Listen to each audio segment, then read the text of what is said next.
এই তেল সংকট নিয়ে সরকার পুরোপুরি একটা নাটক করলো প্রথম থেকে। সরকার বারবার বলেছে, সংসদে বলেছে যে তেলের মজুদ নিয়ে কোনো ধরনের সমস্যা নাই, তেল পর্যাপ্ত পরিমাণ মজুদ আছে। নতুন গণঅভ্যুত্থানের প্রস্তুতি নিন। আরো একটি 5ই আগস্ট আসতে যাচ্ছে, এখনো সময় আছে। সংসদে সমাধান করুন। সেটা যদি করতে না পারেন তাহলে নতুন গণঅভ্যুত্থানের প্রস্তুতি নিন। আরো একটি 5ই আগস্ট আসতে যাচ্ছে। আল্লাহর ওয়াস্তে এই জুলাইকে ধারণ করুন, না হলে নতুন যেই গণঅভ্যুত্থান আসছে আপনি বাংকারের ভিতরে ঢুকিয়ে সুড়ঙ্গ দিয়ে দিল্লিতে পালাতে পারবেন না।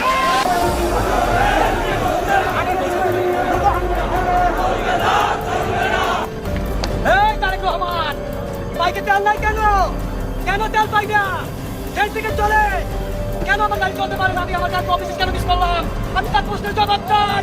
এই প্রশ্নের যদি জবাব না পাই আমি আইনের আশ্রয় নেব। তাহলে আমার মনে রাখিস, নাহলে ওইটা গাড়ি চাই, ওই গাড়ি চালাইতে বন্ধ করতে কথা মারলাম। আমাদের তেলের দাম শেষমেশ বৃদ্ধি হলো মাননীয় স্পিকার। বাংলাদেশে জ্বালানির কোনো ঘাটতি নাই। জ্বালানি মন্ত্রীরা যখন গণমাধ্যমে কথা বলেন তখন মনে হয় বাংলাদেশে আল্লাহর রহমতে কোনো সংকট নাই। যখন তেল নিতে যায় তখন দেখা যায় 3 কিলোমিটার লম্বা লাইন। এই মাত্র হাতে থাকা সর্বশেষ গুরুত্বপূর্ণ সংবাদ। এত সময় শুনলেন সংবাদ শিরোনাম, এবার থাকছে বিস্তারিত। তার আগে ছোট্ট একটা রিকোয়েস্ট করতেছে, যারা এই ধরনের নিউজ লাইভ দেখতে ভালোবাসেন দেরি না করে এই চ্যানেলটি সাবস্ক্রাইব করে বেল আইকনটি অল করে দেবেন, তাহলে দেশের সকল আপডেট খবর, রাজনৈতিক খবরগুলো সবার আগে এক ভিডিওর মাধ্যমে আপনি প্রথমে দেখবেন। দর্শক, শুরুর অংশ শুনে হয়তো বুঝতে পেরেছেন যে আজকে নিউজটা কতটা গুরুত্বপূর্ণ এবং কোন দিকে ইঙ্গিত করছে। তাই আমি বেশি আলোচনা করতে চাচ্ছি না, মূল অংশ চলে যাবো। চলুন আমরা লাইক দিয়ে একের পর এক ধারাবাহিকভাবে আজকে সকাল আলোচিত খবরগুলো দেখে আসি। এই জুলাইকে ধারণ করুন, না হলে নতুন যেই গণঅভ্যুত্থান আসছে আপনি বাংকারের ভিতরে ঢুকিয়ে সুড়ঙ্গ দিয়ে দিল্লিতে পালাতে পারবেন না। শহীদ প্রেসিডেন্ট জিয়াউর রহমান এবং আপসহীন দেশনেত্রী বেগম খালেদা জিয়ার সুপুত্র, এবার ভাষা ঠিক আছে তো? হপ্তা হবে না তো? আচ্ছা, তাহলে শহীদ প্রেসিডেন্ট জিয়াউর রহমান এবং আপসহীন দেশনেত্রী বেগম খালেদা জিয়ার সুপুত্র, আপনাকে অনুরোধ জানাতে চাই, আপনার মরহুম পিতা এবং মরহুম মাতা যারা ভারতীয় আধিপত্যবাদের বিরুদ্ধে সোচ্চার ছিলেন, মাথা উঁচু করে দাঁড়িয়েছিলেন, তাদের থেকে শিক্ষা নিয়ে আপনি তো সুযোগ্য পুত্র। আল্লাহর ওয়াস্তে বাংলার মাটি থেকে ভারতীয় আধিপত্যবাদকে দূর করুন। আল্লাহর ওয়াস্তে এই জুলাইকে ধারণ করুন, না হলে নতুন যেই গণঅভ্যুত্থান আসছে আপনি বাংকারের ভিতরে ঢুকিয়ে সুড়ঙ্গ দিয়ে দিল্লিতে পালাতে পারবেন না। কথাবার্তা পরিষ্কার। আমার এই বাংলাদেশ আজাদ পার্টি যেই স্লোগান দিয়ে দিয়েছে, এটাই এই মুহূর্তে বাংলাদেশের সকল দেশপ্রেমিক মানুষের অন্তরে গাঁথা আছে। বাংলাদেশের রাজনীতিতে নজিরবিহীন এবং অবিশ্বাস্য ঘটনা ঘটিয়ে দিচ্ছে সাবেক শিবির। সাবেক শিবির কি করতে যাচ্ছে, কি করছে, আপনি শুনে অবাক হবেন। আমি অনেক আগে বলতাম যে বাংলাদেশের একদিন প্রধানমন্ত্রী হবেন বাংলাদেশের সাবেক শিবির। পিনাকি ভট্টাচার্য একটা আলোচনা বলেছিলেন, একদিন বাংলাদেশ সেই পর্যায়ে যাবে। আজকে যেরকম বিভিন্ন দলের নেতারা সাবেক ছাত্র ইউনিয়ন, বিএনপির নেতা সাবেক ছাত্র ইউনিয়ন, আওয়ামী লীগ ক্ষমতা থাকলে আওয়ামী লীগ কমপক্ষে 1 ডজন মন্ত্রী ছিল সাবেক ছাত্র ইউনিয়ন, বাংলাদেশের প্রথম সারির সমস্ত পত্রিকার সম্পাদক সাবেক ছাত্র ইউনিয়ন, বিএনপি ক্ষমতা আসলে এখন বিএনপি ক্ষমতা মির্জা ফখরুল থেকে শুরু করে অনেক মন্ত্রী আছে সাবেক ছাত্র ইউনিয়ন। ছাত্র ইউনিয়ন, সাবেক ছাত্র ইউনিয়ন এতটাই পাওয়ারফুল যে বিভিন্ন দলের মহাসচিব হয়েছে এবং যারাই ক্ষমতা আসুক তারা অনেক মন্ত্রী পায়। এবং বাংলাদেশের সবচেয়ে পাওয়ারফুল পত্রিকা যারা রেজিম চেঞ্জ করতে পারে, প্রথম আলো ডেইলি স্টারের সম্পাদক 2 জনই সাবেক ছাত্র ইউনিয়ন। এখনো আপনি প্রশাসনের বিভিন্ন জায়গায়, কালচারাল ব্যক্তিত্বের বিভিন্ন জায়গায় যদি খোঁজ নেন, সাবেক ছাত্র ইউনিয়ন। কিন্তু পিনাকি ভট্টাচার্য বলেছেন, আমরা তার আগে বলেছি যে বাংলাদেশ এমন একটা সময় আসবে যখন জামাত ক্ষমতা আসুক বা না আসুক, ক্ষমতায় যারাই আসুক, জামাত আসুক আর জামাতের বিরোধী পার্টি আসুক, আপনি দেখবেন যে সাবেক শিবির, সাবেক শিবির, সাবেক শিবির। এই যে প্রথম আলো ডেইলি স্টারের সম্পাদক একদিন সাবেক শিবির হবে, এই কথাটা লিখে রাখেন। আমি বাঁচি বা না বাঁচি, এই বক্তব্য রেকর্ড থাকবে। প্রথম আলো ডেইলি স্টারের সম্পাদক হবে একদিন সাবেক শিবির। বাংলাদেশের প্রভাবশালী অনেকগুলো গুরুত্বপূর্ণ রাজনৈতিক দলের প্রধান অলরেডি সাবেক শিবির হয়েছে। অনেক এমপি সাবেক শিবির হয়েছে, জামাত না কিন্তু সাবেক শিবির এমপি অভাব নেই এই পার্লামেন্টে। বিএনপিতে আছে, এনসিপিতে আছে। দর্শক, বিএনপি পন্থী তারেক রহমানের প্রেস সচিব, উপদেষ্টা, অমুক তমুক নানান কিছুর মধ্যে সাবেক শিবির আছে। বিএনপির এমপি আছে সাবেক শিবির, একদম চিহ্নিত না, এর চাইতে বেশি কিছু বললাম না। বিভিন্ন গোয়েন্দা সংস্থা, সেনাবাহিনীর ঊর্ধ্বতন বিভিন্ন জায়গায় সাবেক শিবির, সাবেক শিবির। এখন পরিস্থিতি যেদিকে যাচ্ছে, এই সাবেক শিবির বাংলাদেশের সামনে ক্ষমতা আসবে। এই সাবেক শিবির জামাতের জন্য কখনো চূড়ান্তভাবে ক্ষতিকর হবে না, বরং এটা জামাতেরই একটা খেলা হবে। তবে আধিপত্য থাকবে সাবেক শিবির। এমনকি জামাতকে তো সাবেক শিবির বলতে, এক শিবির বলতে যা বোঝাই, নন জামাত। এক শিবির বলতে এখানে বোঝাই যে একসময় শিবির করতে এখন জামাত করে না, এরা জামাতকে প্রভাবিত করে। এই যে জামাতের ব্যাপক সংস্কার হয়েছে 2026 সালে 12 ফেব্রুয়ারি নির্বাচন কেন্দ্র করে, এটা সাবেক শিবির অবদান। এবং অনেক সাবেক শিবির জামাতে এসেছে। এই শিশির মনির কিন্তু জাস্ট এক শিবির ছিল, এর মানে জামাত ছিল না, তারা কিন্তু এখন জামাত করে। ডক্টর জাহিদুর রহমান এরকম অনেকে আছেন শিবির সাবেক কেন্দ্রীয় সভাপতি ছিলেন, কিন্তু জাস্ট এক শিবির পরিচয় থাকতেন, তারা জামাত করতেন না, এখন তারা জামাতের বড় বড় নেতা। তো দর্শক, আরেকটা ঘটনা ঘটছে যে ঘটনাটা বাংলাদেশে যা কোনো নজির নেই এবং একটা অবিশ্বাস্য। এনসিপি বিরাট শক্তি নিয়ে আসতে যাচ্ছে। এখন মনে করতে পারেন যে এনসিপি যদি অতিশক্তি হয়ে যায় এটা আবার জামাতের জন্য ক্ষতিকর কিনা। না, এনসিপি যে বিরাট শক্তি নিয়ে আসতে যাচ্ছে, এরা জামাতেরই পারপাস সার্ভ করবে, কিংবা জামাতের জন্য কখনো ক্ষতিকর হবে না। আমার দেশে বিষয়টা রিপোর্ট করেছে, মানে সত্য। শক্তি বাড়াচ্ছে এনসিপি, যুক্ত হচ্ছেন জুলাই নেতারা। এই যে শক্তি বাড়াচ্ছে এনসিপি, এতটা শক্তি বাড়াচ্ছে, ক্ষমতায় আসার মতো শক্তি বাড়াচ্ছে। নাহিদ ইসলাম একটা কথা বলেছিল, আগামী 10 বছরের মধ্যে এনসিপি ক্ষমতায় আসবে, যদি না আসতে পারি রাজনীতি ছেড়ে দেবো। হ্যাঁ, এনসিপি 10 বছর পর ক্ষমতা আসবে, 5 বছর পর ক্ষমতা আসবে জামাত, তারপরে জামাত এনসিপি বিভক্ত হয়ে যাবে, তারপরে ক্ষমতা আসবে এনসিপি। আমার প্রেডিকশন এটা। তো দর্শক, এই যে শক্তি বাড়াচ্ছে, কাদেরকে নিয়ে শক্তি বাড়াচ্ছে? সব সাবেক শিবির, এবং শিবিরের ডমিনেন্স এনসিপি তার বাড়ছে, এবং আরো বেশি সাবেক শিবির এমপি হওয়ার চান্স থাকবে। এবং এই বিষয়টা এরকম দাঁড়িয়েছে যে স্টুডেন্ট লাইফে শিবির করতে হবে। তুমি ভবিষ্যতে এনসিপি বিএনপি করার চিন্তা করতে পারো, কিন্তু স্টুডেন্ট লাইফে শিবির করো, মিনিমাম শিবিরের সাথী হও বাবা। তুমি বিশ্ববিদ্যালয়ে পড়ো, শিবিরের সাথী হও, তারপরে তুমি অন্য দলে যাও, তোমার জীবন পাল্টে যাবে। যা তুমি শিবিরের সাথী ছিলা, সদস্য হতে পারলে তারও ভালো। এখান থেকে যে কোয়ালিটি অর্জন, এই কোয়ালিটির মাধ্যমে তুমি অন্য দল থেকে সহজে এমপি হবা। এবং তুমি যার অধীনে তুমি তখন সাথী হয়েছিলে বা সদস্য হয়েছিলে, তখন শিবির কেন্দ্রীয় সভাপতি যিনি ছিলেন, তার চেয়ে 100 গুণ তুমি এগিয়ে যাবা। এতে শিবিরের প্রতি মানুষের আকর্ষণ বাড়বে। তো দর্শক, এনসিপি শক্তি বাড়াচ্ছে সাবেক শিবিরকে নিয়ে, এবং এই সাবেক শিবির এরা জামাতের জন্য মারাত্মক বিধ্বংসী কেউ না। কারোর সাথে সাময়িক একতলাপ থাকতে পারে, কিন্তু ইসলামের প্রতি তাদের একটা টান আছে এবং থাকবে। এটা জামাতের একটা খেলা হবে, পর্দার অন্তরালে জামাতের একটা অবিশ্বাস্য খেলা হবে। বিএনপি কত ধানে কত চাল টের পাবে, কারণ বিএনপির সমস্ত অপকর্ম এই সাবেক শিবির টার্মিনাল করবে। জামাতের যত লিমিটেশন, দুর্বলতা, সবকিছু এই সাবেক শিবির মেকআপ করে দিবে। যেমন জামাত বিরোধী দল হিসেবে অনেক জায়গায় বিরোধিতা করতে পারছে না, এই দুর্বলতা সেই দুর্বলতা। যেমন এই যে ডাকসুর একটা যৌক্তিক সমালোচনা, এই ডাকসু ঢাকা বিশ্ববিদ্যালয়ের ইতিহাসে এত সফল ডাকসু ছিল না, যেটা সাদিক আমিনের নেতৃত্বে যে ডাকসু হয়েছে, ইতিহাসের সবচেয়ে সফল ডাকসু, যে উন্নয়নমূলক কাজ করেছে। ঢাকা বিশ্ববিদ্যালয়ের শান্তিপূর্ণ পরিবেশ ছিল, যে পিসফুল কোএক্সিস্টেন্স এবং হলগুলোর যে অবস্থা, রাজনৈতিক অবস্থা, এটা ঢাকা বিশ্ববিদ্যালয়ের ডাকসুর ইতিহাসের সবচেয়ে সফল। কিন্তু তারপরও এই উন্নয়নমূলক কাজগুলো করেছে শিবিরের নিজেদের টাকা দিয়ে, বিশ্ববিদ্যালয়ে কোনো বাজেট দিতে পারেনি। এখন শিবির ডাকসু কেন আন্দোলন করে বিশ্ববিদ্যালয়কে বাজেট দিতে বাধ্য করতে পারেনি? এটা একটা ব্যর্থতা। এইসব কাজ আবার জামাত শিবির ভালো পারে না। এগুলো আবার সাবেক শিবির যারা জামাত নাগর উন্নত করবে তারা পাবে।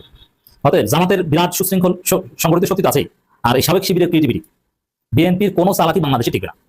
বিএনপির সমস্ত অপচেষ্টা জয় বাংলা করে দিবে এরা।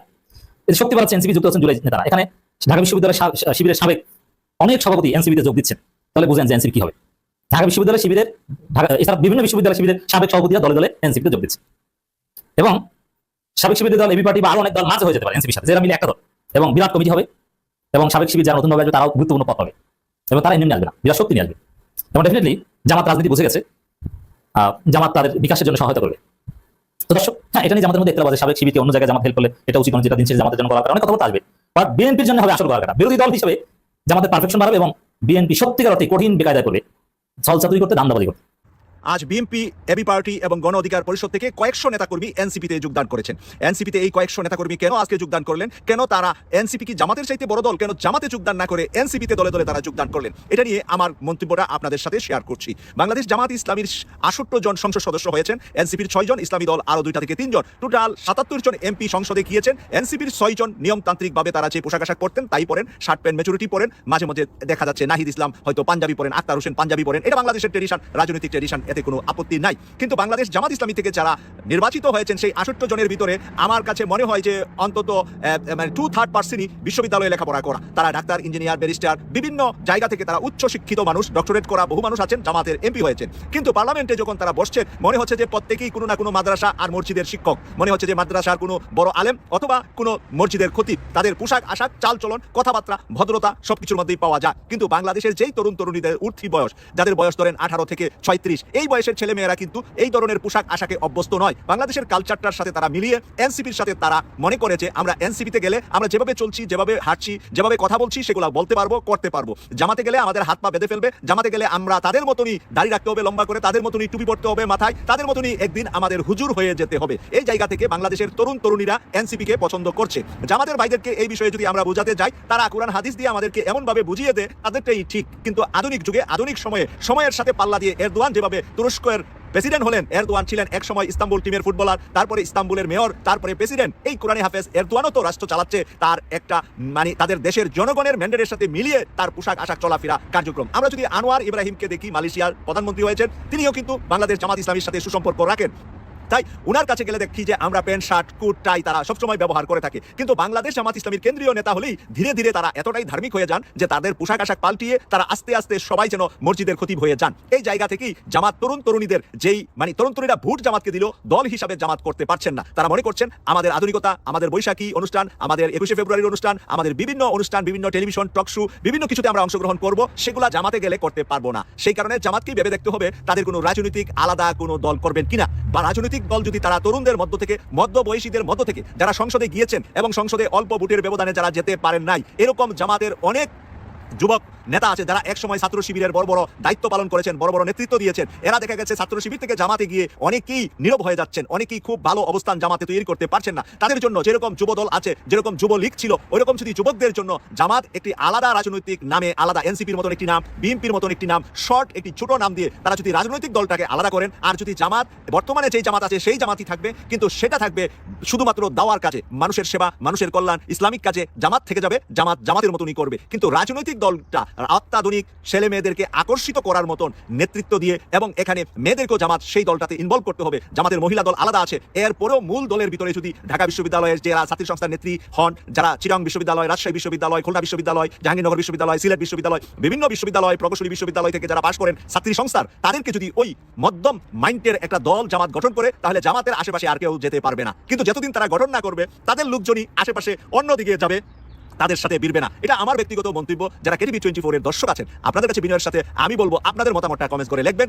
কত পার্সেন্ট আমি সঠিক বললাম সেটা লিখবেন, কত পার্সেন্ট আমি ভুল বললাম সেটা লিখবেন। আপনারা যদি আমার ভুল ধরে দেন, সেখান থেকে আমি শিখবো এবং সেখান থেকে পরবর্তীতে কথা বলতে আমার জন্য সহজ হবে। আমরা যারা বাংলাদেশের সাধারণ নাগরিক আছি, তারা অনেক কিছুই খবর রাখি না, বা অনেক খবর আমাদের কাছে আসে না। এই জুলাই সনদ আর বল্লভপুর এগুলো নিয়ে অনেকগুলো বিল পাস করা হয়েছে সংসদে, আপনারা জানেন। অনেকগুলো বিল বাতিল করে দেওয়া হয়েছে। সাধারণ মানুষ এত কিছু বোঝে না, কোনটা বাতিল হয়েছে, কোনটা কেন বাতিল করলো, এটি সরকার ঠিক করলো না সরকারি সঠিক আছে, প্রফেসর ডক্টর মোহাম্মদ ইউনূস যে অধ্যাদেশ সেগুলো করেছিল সেগুলোর মধ্যে ত্রুটিপূর্ণ ছিল, এ ধরনের প্রশ্ন কিন্তু অনেকের মনে আছে। থাকাটাই স্বাভাবিক। যে দলই করেন, আপনি মনেই করতে পারেন, যারা বিএনপি করে তারা মনেই করতে পারেন যে না, এই সমস্ত ভুলে, এই সমস্ত অধ্যাদেশে ত্রুটিপূর্ণ ছিল বলেই বর্তমান সরকার বাতিল করেছে। আবার যারা বিএনপি করেন না, বা যারা একটু পড়াশোনা করেন, বা যারা একটু এই অধ্যাদেশগুলো নিয়ে আলোচনা করেছেন বা বুঝতে চেষ্টা করেছেন, তারা বুঝেছেন যে না, professor doctor Mohammad Yunus was right. সরকার এটা তার ইচ্ছা মতো তার শক্তি ব্যবহার করছে। আমরা যদি আজকে একটু মানবাধিকার কমিশন যেটা বাতিল করে দেওয়া হয়েছে সেটা নিয়ে একটু আলোচনা করি, তাহলে আপনারা অন্তত একটু বুঝতে পারবেন যে কে ভুল ছিল। প্রফেসর ডক্টর মোহাম্মদ ইউনূসের অধ্যাদেশগুলো ভুল ছিল, নাকি বর্তমান সরকার তার স্বার্থ চরিতার্থ করবার জন্য সেগুলোকে ভুল প্রতিপন্ন করে সেগুলোকে বাতিল করে দেওয়া হয়েছে। দেখুন, মানবাধিকার কমিশন বাতিল করে দেওয়ার পর মানবাধিকার কমিশনের যে চেয়ারম্যান মহোদয় আছেন, অবসরপ্রাপ্ত বিচারপতি মনিরুল ইসলাম চৌধুরী সহ বাকি 4 জন তার সাথে আছেন, তারা সবাই পদত্যাগ করেছে। তাদের পদত্যাগ করবার ছাড়া কোনো উপায় ছিল না। তারা হয়তো ভেবেছেন যদি এখন পদত্যাগ না করি, তাহলে সরকার যেহেতু এই কমিশনটা বাতিল করে দিয়েছে এবং পূর্বের কমিশন বহাল রেখেছে, তাহলে আমাদেরকে হয়তো বা সেই মব করে তাড়ানো হবে, যেমন বাংলাদেশ ব্যাংকে করা হয়েছে। এবং এই কারণেই তারা পদত্যাগ করেছেন। তাহলে এখন যেহেতু পদত্যাগ করেছেন, এবং যেহেতু মানবাধিকার কমিশন যেটা প্রফেসর ইউনূস সাহেবের করা ছিল, যেটার বলে তারা চাকরি নিয়েছিলেন আজ থেকে কিছুদিন আগে, তারা যেহেতু চলে গেছেন, তাহলে কি মানবাধিকার কমিশনটা বন্ধ হয়ে গেল? না, বন্ধ হয়ে যায়নি। মানবাধিকার কমিশন পূর্বের যে 2009-এ শেখ হাসিনার কমিশন ছিল, সেই নিয়ম অনুযায়ী চলবে, সেই আইন অনুযায়ী চলবে, এবং সরকার খুব সম্ভব এখানে নতুন করে কাউকে নিয়োগ প্রদান করে, চেয়ারম্যান বা তার সাথে যারা কাজ করবে তাদেরকে। এখন আমি যে আলোচনা করতে চাচ্ছি, এই কমিশনটা মধ্যে কী ত্রুটি ছিল? আমাদের মাননীয় আইনমন্ত্রী সংসদে বিলটি পাস করবার সময় উনি কয়েকটি ক্লজ দিয়েছেন যে কারণে এই অধ্যাদেশটা বাতিল করে দেওয়া হয়েছে। তার প্রথম কারণ ছিল এই ইউনূস সাহেবের যে অধ্যাদেশ ছিল মানবাধিকার কমিশন নিয়ে, সেখানে একটু ত্রুটি আছে। ত্রুটিটা কি? প্রথম ত্রুটি হলো, সেখানে হায়েস্ট সাজা ছিল 10 বছর। প্রফেসর ইউনূস সাহেবের করা যে অধ্যাদেশ, সেখানে সাজা হলো মাত্র 10 বছর। এই 10 বছর সাজা বিএনপি পছন্দ করছে না, তারা ভাবছে এই সাজা আরও কঠিন হওয়া উচিত, এই জন্য বাতিল করেছে। এখন আমরা যদি প্রফেসর ইউনূসের সেই অধ্যাদেশটা গিয়ে একটু পড়ি, তাহলে আমরা সেখানে গিয়ে দেখবো সেখানে আসলে দেওয়া আছে যাবজ্জীবন কারাদণ্ড। সর্বোচ্চ সাজা হলো যাবজ্জীবন কারাদণ্ড এবং মৃত্যুদণ্ড। অথচ আমাদের মাননীয় আইনমন্ত্রী বলছেন সাজা নাকি 10 বছরের। এখন উনি জেনে বলছেন না জেনে বলছেন, না উনি ইচ্ছা করে বলছেন, এবং যাহা সত্য তাহা বলিব বলিয়া ওনারা সংসদে যখন কথা বলেন, তখন কি সেটা সত্য বলেছেন? উনি মিথ্যা বলেছেন আমি বলতে চাই না, উনি অসত্য বলেছেন। উনি হয়তোবা আইনটি ভালো করে পড়েনি। কারণ আপনারা যদি আইনটি পড়েন, আইনে স্পষ্টত লেখা আছে যাবজ্জীবন কারাদণ্ড এবং মৃত্যুদণ্ড। দ্বিতীয়ত বলেছেন প্রফেসর ডক্টর মোহাম্মদ ইউনূসের যে অধ্যাদেশ, তাতে এই যে কোনো বিচার যখন গুম কমিশনে যাবে, তার মধ্যে কোনো এটা সুরাহা করবার জন্য সময়সীমা দেয়া নেই। এটা উনি মিথ্যাচার বলবো না, এটা উনি না পড়ে বলেছেন। ওই আইনে প্রফেসর ডক্টর মোহাম্মদ ইউনূসের দেয়া অধ্যাদেশে স্পষ্টত সময়সীমার কথা বলা আছে, এবং উক্ত সময়সীমার মধ্যে সেটা সমাধান না করলে শাস্তির বিধান দেওয়া আছে। অথচ আইনমন্ত্রী মহোদয় বলে দিলেন ওখানে কোনো সময়সীমা দেওয়া নেই। তৃতীয়ত উনি বলেছেন আইসিটি অ্যাক্ট যেটা আছে, সেখানেই গুম কমিশনের এই মামলাগুলো করা যথেষ্ট, আলাদা করে গুম কমিশন করবার কোনো প্রয়োজন নেই। অথচ আইসিটি অ্যাক্টে বলা আছে আইসিটিতে শুধুমাত্র মানবতা বিরোধী অপরাধের মামলাই করা হবে, ওখানে বিচ্ছিন্ন কোনো গুমের ঘটনার মামলা করবার কোনো ক্ষমতা বা অধিকার আইসিটি অ্যাক্টের নেই।